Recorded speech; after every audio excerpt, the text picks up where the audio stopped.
جانتے ہو، جب ہم اللہ سے رو رو کر بار بار یہ کہتے ہیں کہ یا اللہ اور کتنا صبر کروں اور کتنا صبر کرنا ہوگا مجھے، تو میری دعا کیوں نہیں سن رہا؟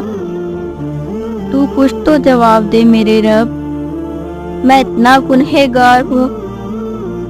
اور جانتے ہو، اس دوران شیطان ہمارے دل میں اتنے وسوسے ڈال دیتا ہے کہ ایسا لگتا ہے کہ ہر جگہ اندھیرا ہے، ہر جگہ نا امیدی کہ اللہ میرے ہی ساتھ ایسا کیوں کر رہا ہے، میری دعا قبول ہی نہیں ہو رہی۔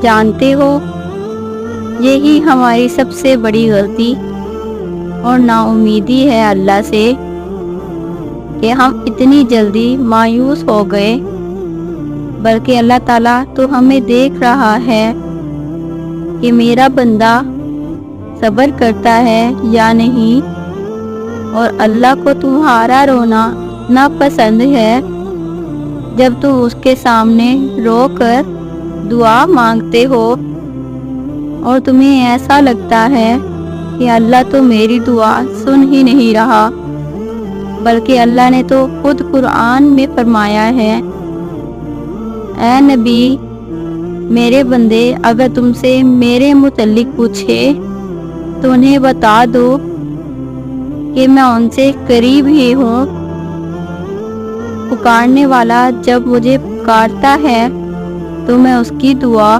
قبول کرتا ہوں، لہٰذا انہیں چاہیے کہ میرا حکم مانیں اور مجھ پر ایمان لائیں تاکہ وہ ہدایت پائیں۔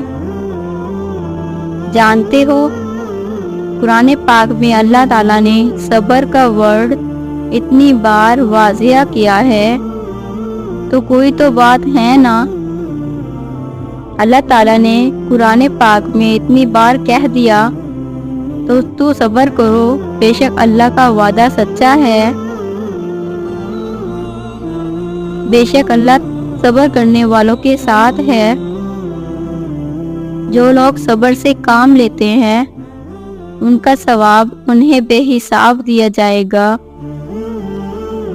صبر اور نماز سے مدد لو۔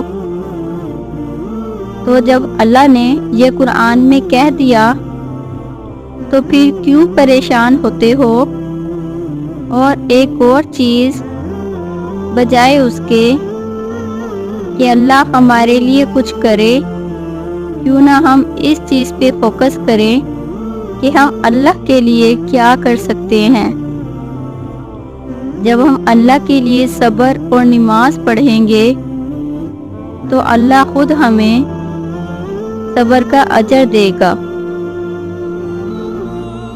اور سب خود ٹھیک ہو جائے گا۔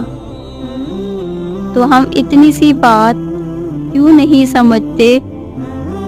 ہم اتنے بے صبرے کیوں ہیں؟ اگر میری یہ بات آپ لوگوں کو سمجھ آئے تو ضرور میری ان باتوں پر عمل کر کے دیکھیں۔ جزاک اللہ، دعاؤں میں یاد رکھیے۔